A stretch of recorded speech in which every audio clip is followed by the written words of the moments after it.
A Kitchen in the Corner of the House. Ambai. Now, about the author. Ambai is the pseudonym of C.S. Lakshmi, a well known Tamil feminist writer who began her writing career in 1967, publishing a short story in a literary journal based in Delhi. Her work includes the writing of fiction as well as critical writing on Tamil literature. Initially, she wrote in the realist mode with a straightforward narrative style, but her recent work has used multiple perspectives, symbolic sequences, and diverse narrative techniques. In addition to exploring how the concept of gender is constructed and deployed in our society, Ambai has also focused on the search for identity and liberation and the delicate nature of communication between human beings in her work. Her work is consistently marked by an attention to detail and an ironic stance with ranges from playful humor to scathing derision. Now, I hope you have understood a bit of it. Ambe जो हैं वो उनका pseudonym है, मतलब pen name कह दो या जो लिखने के लिए नाम आदमी रख लेता है वैसा नाम है। नाम इनका C.S. लक्ष्मी है। तमिल राइटर हैं, फेमिनिस्ट राइटर हैं, महिलाओं के विषयों पर ही लिखा करती हैं और अपना राइटिंग करियर उन्होंने शुरू किया था 1967 में। सबसे पहले एक छोटी सी कहानी पब्लिश हुई थी एक लिटरेरी जर्नल में जो दिल्ली में था। उसके बाद उनका जो काम है वो फ़िक्शन पे भी गया। फ़िक्शन हम जानते हैं, जो उपन्यास हो यानी जो सत्य ना हो उसको हम फ़िक्शन कहते हैं। और क्रिटिकल राइटिंग भी उन्होंने तमिल लिटरेचर पे बहुत की है। क्रिटिक वो होता है जो दूसरे के लिखे हुए काम को की समीक्षा करता है ना। इनिशियली शुरुआत में she wrote in the realist mode with a straight forward narrative style. उनका बिल्कुल सीधा सपाट लिखने का सलीका था, लेकिन अब उनका रीसेंट जो काम है उसमें बड़ा ही जटिल तरीका यूज़ वो करती हैं। मल्टीपल यानी कई तरीके के पर्सपेक्टिव्स उनके काम में नज़र आते हैं। सिंबल्स दिखेंगे, सीक्वेंसेस दिखेंगी, डाइवर्स यानी भिन्न भिन्न प्रकार के टेक्निक्स का इस्तेमाल करते हुए वो अपना नरेशन करती हैं यानी कथा कहती हैं। In addition to exploring how the concept of gender यानी लिंग जिसको हम कहते हैं, उसका जो एक्सप्लोर करती हैं वो तरीके से कई तरीके से वो कंसेप्ट्स उन्होंने डिप्लॉय किए हैं हमारे समाज पे। अम्बे का फोकस ज़्यादातर रहता है अपनी पहचान ढूंढने पर या लिबरेशन यानी आत्म उत्थान की तरफ, या डेलिकेट नेचर ऑफ कम्युनिकेशन यानी जो संवाद होता है दो व्यक्तियों के बीच, दो जीवों के बीच।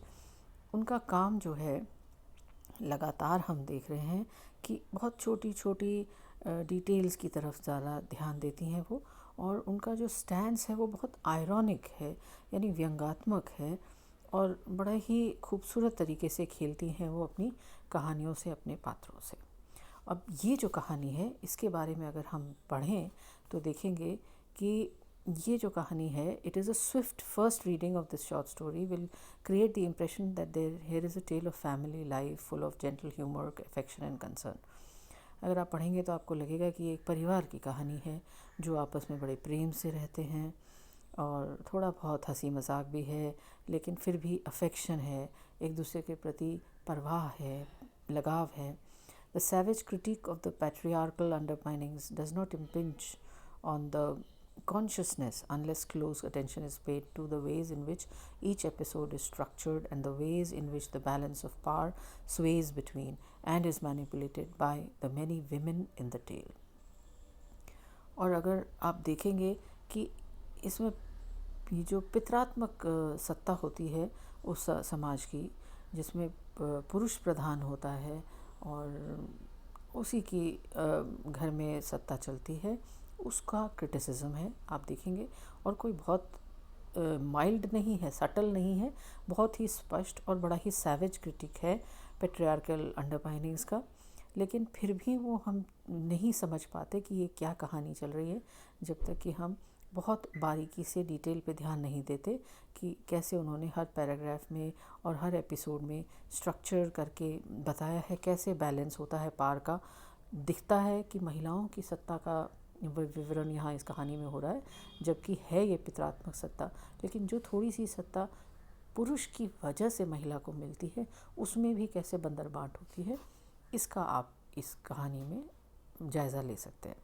Set in a traditional Rajasthani household, the normal mother-in-law, daughter-in-law tussle is presented at various levels and also with numerous permutations. हमको ये इसलिए भी ज़्यादा अच्छी लगती है या हम इस कहानी से रिलेट कर पाएंगे क्योंकि ये कहानी राजस्थान में बेस्ड है और बहुत ही ट्रेडिशनल पारंपरिक राजस्थानी घर परिवार की कहानी है। और जो ट्रेडिशनल होता है सास और बहू के झगड़े और कैसे उन लोगों में बदलाव आते हैं, क्या एक्सेप्टेंस होती है, कैसे एक दूसरे पर चीटाकशी होती है, वो सारे दुनिया भर की चीज़ें इसमें आपको थोड़ा अगर ध्यान से देखेंगे, डिटेल्स पढ़ेंगे तो समझ में आएंगी। आदमी जो है इस घर के, the men through though hardly visible are the ones who determine the course of the lives of the women folk. और जैसा कि होता है एक पारंपरिक राजस्थानी परिवार में कि आदमी सामने नहीं है, दिख रहा है, लग रहा है सास बहू की कहानी है, लेकिन आदमियों का बैकग्राउंड में होना ही कहानी को दिशा देता है। It determines the course of life कि किस किस्म की ज़िंदगी वो औरतें जिएंगी, उसको डिसाइड करने वाला फैक्टर जो है वो पुरुष ही है। It is their ideology that has been accepted and internalized, and though the younger daughter-in-law sees the injustice and acknowledge it, they still function according to its dictates. और इसमें आप वही देखेंगे जैसा कि हमारे हर घर की कहानी होती है कि पुरुष की ही सत्ता चलती है, पुरुष ही डिसाइड करता है। यहाँ तक कि अगर आप देखें रिसेंटली इलेक्शंस हुए हैं कि वोट भी पूरा परिवार या महिलाएं भी किसको देंगी, वो भी घर का मुखिया या पुरुष ही डिसाइड करता है और सबको कहता है कि नहीं, ये इस परिवार के हर वोट को इसी व्यक्ति या पार्टी को देना है। तो ऐसे ही यहाँ भी हो रहा है। ये आप देख रहे हैं कि ज़्यादातर महिलाएं तो उस चीज़ को एक्सेप्ट कर रही हैं, मान रही हैं, पुरानी उम्र वाली तो, लेकिन नई नई जो लड़कियां आ रही हैं या बहुएं आ रही हैं इस घर में, उन्हें ज़रूर ये अन्याय लगता है और वो इसको एक्नॉलेज करने की भी कोशिश करती हैं, लेकिन फिर भी इस घर में जो डिक्टेट्स चल रहे हैं वो पुरुषों के ही चल रहे हैं और पुराने ही चल रहे हैं। By introducing one character who is not from the same mill, the writer also presents an alternative viewpoint.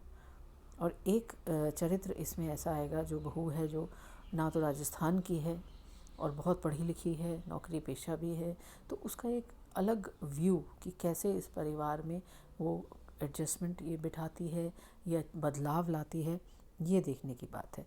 Ambai's brilliance is apparent in the ways in which she constructs her characters. Even though they are none of them completely sympathetic, yet they unobtrusively gain the sympathy of the reader. Identities and the ways in which they are formed are the undertext of the story. अम्बई की जो brilliance है, यानी उसका जो कहानी कहने का लहजा है और कितना अच्छा वो लिखती है, वो आपको दिख जाता है कैसे वो अपने चरित्रों को गढ़ती है। पात्र जो हैं उसकी कहानियों के किस किस्म से उनका कैरेक्टर उभर कर सामने आता है, कैसा उनका बिल्डअप होता है, आप देखेंगे। कभी ऐसा लगेगा आपको कि उस चरित्र से आप बहुत ज़्यादा सिंपथाइज़ करते हैं, जैसे आपको अपना अक्स नज़र आएगा उसके चरित्रों में, और हम अपने आप ही उसके पात्रों के साथ सिंपथाइज़ करने लग जाते हैं। तो आइडेंटिटीज़ जो हैं किस किस्म से फॉर्म होती हैं कहानी में, ये एक बहुत ही अहम मुद्दा है इस कहानी का। अब अगर कहानी हम पढ़ना शुरू करें तो अब देखेंगे कि जैसे आपको बताया है कि एक पारंपरिक राजस्थानी परिवार है और यहाँ पे एक एक करके आपको कैरेक्टर्स कहानी जैसे हम पढ़ते चले जाएंगे, इंट्रोड्यूस होते चले जाएंगे, मैं कहानी पढ़ती भी जाऊंगी और साथ साथ आपको समझाती भी जाऊंगी। It seems that Kishan's father had bought the land at the rate of 8 annas per square yard and built the house upon it. ऐसा लगता है कि किशन के जो पिता थे उन्होंने ये ज़मीन जो थी 8 आने पर स्क्वायर पर खरीदी थी और फिर उस पर घर बनाया था। A row of rooms like railway carriages, right at the end the kitchen, stuck on in a careless manner. और कैसा घर बनाया है, एक रेल के डब्बों की तरह कमरे कमरे कमरे लाइन से बना दिए हैं, जैसे रेलवे का कैरेज होता है, बोगी बोगी बोगी, और राइट एट द एंड फिर एक रसोई बना दी है, किचन। और वो ऐसे लग रही है जैसे केयरलेसली कि बस बना भर दी है, जैसे उसको बनाने में किसी का कोई ख़ास इंटरेस्ट नहीं था। 2 विंडोज़, 2 खिड़कियाँ हैं। Underneath one the tap and basin, एक खिड़की के नीचे एक नलका है और बर्तन धोने की जगह है। The latter was too small to place even a single plate in it, और वो इतनी छोटी है बेसिन जिसमें बर्तन धो सकते हैं कि एक अकेली प्लेट भी उसमें नहीं आती, उसके लिए भी वो छोटी है। Underneath that the drainage area without any ledge, और उसके नीचे पानी गिरता है और पानी के साथ कोई दहलीज या लेज उन्होंने नहीं बनाई है। तो as soon as the taps above were opened the feet standing beneath would begin to tingle, तो जैसे ही ऊपर पानी खोलते तो पानी नीचे खड़ा होना शुरू हो जाता, और पानी खड़ा होता तो पैर गीले हो जाते और टिंगलिंग शुरू हो जाती। Within 10 minutes there would be a small flood underfoot, और 10 मिनट के अंदर अंदर पैरों के नीचे एक छोटा सी बाढ़ सी जैसे आ जाती, इतना पानी खड़ा हो जाता। Soles and heels would start cracking from that constant wetness, और पूरा समय अगर आप पानी में रहोगे तो आप देखते हो कि जब कभी घर का कोई काम हम करते हैं या पानी में ज़्यादा देर हाथ रह जाता है तो हाथ पर कैसी झुर्रियाँ सी पड़ जाया करती हैं, ऐसा ही पैरों के साथ होने लगा। सोल्स एंड हील्स जो थी वो उसी समय लगातार पानी में रहने से क्रैक करना शुरू कर देती थी। किशन्स मदर कॉल्ड जीजी बाई एवरीवन, और किशन की जो माता हैं जो जीजी बाई सा कही जाती हैं वहाँ पे, आप देखें राजस्थान में ऐसे ही तरीके से बोला जाता है। तो जीजी जो थी would present a soothing ointment for chapped heels on the very first day one entered the kitchen, cooked a meal and was given the traditional gold bangle। इसलिए किशन की जो घर की बुज़ुर्ग हैं, महिला हैं, माँ हैं, जिनकी सत्ता चल रही है रसोई में, खाली केवल माइंडेड रसोई की सत्ता, वो क्या करती हैं, वो हर नई बहू को सबसे पहले एक बाम देती हैं, ऑइंटमेंट देती हैं, यानी मलहम देती हैं, जो कहाँ लगाना है, चैप्ड हील्स यानी फटी एड़ियों के ऊपर, जिससे उनका दर्द कुछ कम हो सके। और पहले दिन ही जब बहू को एंटर कराते हैं रसोई में, चूल्हा पुजाई हम लोग कराते हैं, ध्यान है आपको, तो जब वो पहला खाना उस रसोई में खड़े होकर बनाती है तो उसको वो जो पारंपरिक सोने का कंगन भी मिलता है और साथ साथ ये मलहम भी मिलता है पैरों पे लगाने के लिए, क्योंकि इसके बिना गुजारा वहाँ पे नहीं है। There were green mountains outside the window that looked eastward from the kitchen, और किचन की पूर्व दिशा में अगर आप देखो तो हरा भरा एक पहाड़ नज़र आता है बाहर। Somewhere on top of them there was a white dot of a temple, और उस पहाड़ के ऊपर कहीं एक सफ़ेद बिंदु सा दिखता है, वो क्या है, वो एक मंदिर बना हुआ है, इतनी दूरी पर है कि एक बिंदी सी दिखती है। A temple to Ganesha, Ganpati ji का मंदिर है। The cooking area was beneath this very window, और पकाने का जो जगह है वो इस खिड़की के ठीक नीचे है। The green mountains might have made one forget one's chapped heels, और अगर उस खिड़की से बाहर पहाड़ों को देखते देखते कोई खाना बनाता तो शायद हो सकता है, संभव है कि वो अपनी फटी एड़ियों का दर्द भूल जाता। But since the clothes line was directly beyond this window, trousers, shirts, pajama, saris and petticoat spread out to obscure the view, लेकिन क्योंकि उसके ठीक सामने कपड़े सुखाने की तार बंधी हुई है तो नज़ारा क्या दिखता है, पहाड़ नहीं, हरा भरा पहाड़ नहीं दिखता, क्या दिखता है, कपड़े सूखते हुए दिखते हैं, पैंट दिखती है, पजामा दिखता है, साड़ी सूख रही है, पेटीकोट सूख रहे हैं, और वो जो है वो आपका व्यू या नज़ारा जो है वो ब्लॉक कर लेते हैं। As one looked up from turning the pieces of meat which had been sprinkled with coriander, chili powder and garam masala, spread with ground turmeric and ginger and marinated in curd, what one encountered might well be a pair of pajamas with their drawstrings hanging down. But nobody seemed to object to this. और जैसे कि आप खाना पका रहे हो और ये एक राजस्थानी परिवार है जो मांस भी खाते हैं, तो इनके मांस रोज़ बनता है और मांस बन रहा है तो उसको मैरिनेट करके मसाला वसाला लगा के आप उसमें हल्दी, जिंजर जिसको आप अदरक कहते हो, गरम मसाला आप जानते हो, चिली पाउडर मिर्च को कहते हैं, कोरिएंडर धनिए को कहते हैं, तो ये सब चीज़ें, टर्मरिक आप जानते हो हल्दी को कहते हैं, ये सब छिड़क कर मसाला और मैरिनेट करना इन कर्ड, मतलब ये मसाले सारे दही में लगा के और फेंट कर उसको लपेट कर मांस को, और फिर उसको वो गैस पर पकाते थे।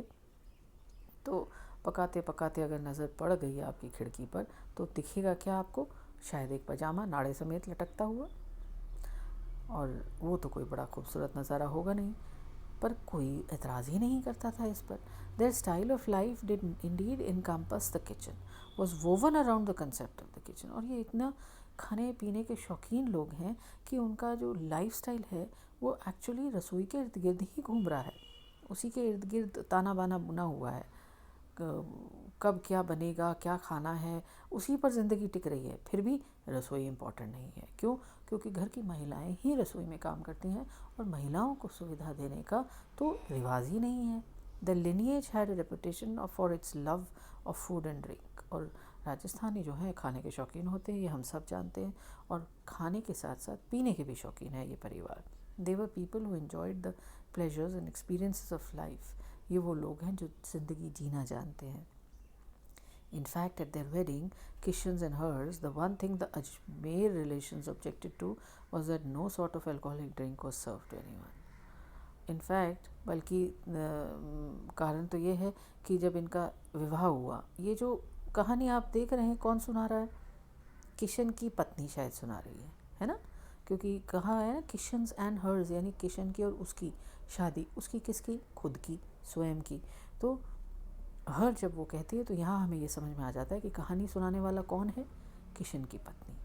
और किशन की पत्नी ही शायद वो आउटसाइडर है जो हमें इस कहानी के में बाहरी एक नज़रिया दिखाएगी। तो अजमेर के रिलेशंस ने, जो रिश्तेदार इनकी शादी में आए थे अजमेर वाले, अजमेर की कहानी है, ये भी समझ में आ गया। देखिए यहाँ पर वो उन्होंने एतराज़ ये किया था कि ड्रिंक्स सर्व नहीं हुई थी विवाह में। अब पीने वालों को अगर पीने को ना मिले तो फिर काहे की शादी। Even the prasad for their clan goddess Amba was spirits. यहाँ तक कि वो तो अपनी कुल देवी को भी प्रसाद में क्या चढ़ाते हैं? दारू चढ़ाते हैं। Whatever was opened, whether it was Scotch whisky or country liquor, it was drunk only after first being sprinkled on the walls with the words जैम्बे। और पीना चाहे कुछ भी हो, चाहे अंग्रेज़ी दारू या देसी दारू, स्कॉच विस्की पिएँ चाहे कंट्री लिकर पिएँ, उनका सबसे पहले कुछ बूंदें वो दीवार पर छिड़क देते थे जय अम्बे कहकर, और फिर पी जाते थे गट-गट। The first thing to enter a newborn's baby mouth was a finger dipped in spirits. यहाँ तक कि जब घर में नया बच्चा पैदा होता था तो उसको भी सबसे पहला जो चीज़ मिलती थी वो उंगली में, दारू में उंगली डुबो के वही उसको उसकी घुट्टी दी जाती थी बच्चे को। When such was the case, what sort of marriage celebration was this? Very well. अब सोचो कि अगर जिस घर में बच्चे को भी दारू की घुट्टी मिलती हो तो उसमें शादी हो जाए और दारू ना सर्व हो तो कैसी शादी रही वो? वेरी वेल, चलो ठीक है। Perhaps there was no need for rum, gin और विस्की। चलो मान लिया कि रम, जिन और विस्की ये सब दारू के प्रकार हैं, नहीं थी वो। But what about the orange coloured Kesar Kasturi made in their own Ajmer? ठीक है, आप विदेशी में भाई अफोर्ड नहीं कर सकते या नहीं करना चाहते, लेकिन ये ऑरेंज कलर की जो केसर कस्तूरी वहीं अजमेर में बनती है, वो क्यों नहीं सर्व कर सकते थे? After all it had a kick that went straight to one's head. और उसका तो नशा ही गजब का है। How could you get married like this? They asked him. Without the horse and the drink that is appropriate to a warrior, how can it be a wedding? और ये राजपूत लोग हैं, इन्होंने कहा ऐसे कैसे कोई शादी कर सकता है? ना घोड़ी है, ना दारू है, ना तो आप किस किस्म के योद्धा हो? ये तो अभी भी अपने आप को वही पुराने योद्धा ही समझते हैं, राजपूत युवा योद्धा जो लड़ाई करते थे। तो ऐसी कैसी शादी जिसमें ना घोड़ी पे बैठे, ना दारू P? Older women whose heavily pleated and hugely flowered skirts in deep earth brown, green, orange and bright red flared and swayed from their wide and swollen hips lifted silver-edged veils to ask him, "Isn't there anything to drink?" यहाँ तक कि आप जानते हैं कि राजस्थानी राजपूत परिवारों में महिलाएं भी पीती हैं। तो बुज़ुर्ग महिलाएं भी जो बड़े बड़े सुंदर फ्लावर प्रिंट के लहंगे, स्कर्ट्स को इनको लहंगे कहा है, जो ज़्यादातर हमारे बड़े टिपिकल ब्राइट कलर्स होते हैं राजस्थान में, डीप अर्थ ब्राउन, गाढ़ा ब्राउन कलर, या हरा या ऑरेंज या ब्राइट रेड, ये फ्लेयर्ड एंड स्वे, भारी भरकम शरीर हो जाते हैं बुज़ुर्ग महिलाओं के ज़्यादातर, और वो खूब भारी भरकम लहंगे पहनती हैं। और ऐसा लगता है कि lifted silver aged well. Silver aged क्यों? वो गोटा जो लगा रहता है किनारे पे दुपट्टे के। और वेल क्यों? क्योंकि सब घूंघट निकालती हैं बुज़ुर्ग महिलाएं। तो आपने देखी होगी कि उन्हें किसी से पर्दे की ज़रूरत नहीं, लेकिन वो ज़िंदगी भर की जो आदत हो जाती है घूंघट निकालने की, फिर वो छूटती नहीं है। तो वो भी पूछती हैं, कुछ पीने को नहीं है क्या? इन द डेज व्हेन जीजी could get about she would start cooking papad at the stroke of 7। यहाँ तक कि जीजी जब चलती फिरती थी, जब फिट थी, तो वो 7 बजे ही पापड़ सेकना शुरू कर देती थी। Papa ji would be ready and waiting in the outside veranda having finished all his other business. और तब तक घर का मुखिया जो है, जो जीजी के पति हैं, पापा जी जिनको सब लोग कहते हैं, किशन के पिता हैं जो शायद, वो तैयार हो जाते थे सब काम निपटा के बाहर बरामदे में। Jiji would bring him pungent spiced papad stacked on a plate. Jiji उनके लिए ले जाती थी पापड़, खूब स्पाइसी मसालेदार papad. As soon as the papads were finished there would be Bikaner sev sharp upon the tongue. Papad ख़त्म हुए तो बीकानेरी सेव निकल आती थी। If they tired of that then pakoras of sweet corn. और वो भी अगर उससे भी मन भर गया तो फिर पकोड़े बनते थे स्वीट कॉर्न के, मक्की के पकोड़े, और ground nuts dipped in chillies and बेसन एंड ड्राई डीप फ्राइड। या मूंगफलियों को मिर्च में और बेसन के मसाले में लपेट कर फ्राई करके वो खाते थे। They would sit opposite each other and begin with जय अम्बे। एक दूसरे के आमने सामने बैठ जाते थे दोनों पति पत्नी, और फिर वही शुरू होती थी जय अम्बे से। If the sons and daughters were there the entire family would join in. और बेटा बेटी होते तो परिवार पूरा साथ बैठता था। जीजी वुड सिंग कंट्री सॉन्ग्स। और जीजी जब दारू के नशे में सुरूर चढ़ जाता था तब फिर वो गीत गाया करती थी, कंट्री सॉन्ग्स यानी फोकलोर, जो कि गाँवों में गीत गाए जाते हैं। If you go to the fair bring me tassels for my hair and a bright coloured dupatta for me to wear, papa ji would love, do you still care for these things. और फिर वो गाना गाती थी, मेले जाई जो तो ये लाई जो, है ना, जो राजस्थानी फोक सॉन्ग्स होते हैं वो गाती थी। और पापा जी मुस्कुराया करते, हंसते थे, अरे तुम्हें अभी भी ये सब चीज़ें चाहिए। On a small stove in the corner of the kitchen there was always water boiling for tea. और एक छोटे से स्टोव पे किचन में हमेशा चाय उबलती ही रहती थी। If anybody they knew appeared at the threshold of the house at the meal times they received ice cold water, then Papa ji would begin, you must eat with us, give Chacha a plate. Oh no thank you, I just dropped in. Oh yes, quite so, but what about a cup of tea? No thanks. Coffee then? This water is plenty. अब आप ये देख लीजिए कि kitchen में पानी उबलता ही रहता है चाय के लिए। कोई आ जाए तो सबसे पहले उसे ठंडा पानी पिलाते हैं, फिर उसको चाय ऑफ़र होती है। पापा जी शुरू हो जाते हैं, खाना खाओ भाई, चाचा को प्लेट दो। वो कहता नहीं नहीं नहीं, मैं तो ऐसे ही आ गया था। तो चलो तो खाना नहीं सही, चाय तो पियोगे? वो कहता नहीं नहीं नहीं, चाय नहीं। तो बोले चलो तो चाय नहीं तो कॉफ़ी सही। वो कहता अरे नहीं नहीं, पानी ही बहुत है। अरे ऐसे कैसे, कोई सादा पानी पिलाता है भला, कम से कम शरबत ही पी लो। अच्छा चलो ठीक है। तो जीजी साहब उठती थी, just 1 or 2 kebab for him on a plate to go with his cold drink. अरे एक तो कबाब तो दे ही देना, ठंडा पानी पिएगा क्या, शरबत के साथ इतना तो होगा। तो इस तरीके से स्वागत वहाँ पे हुआ करता था।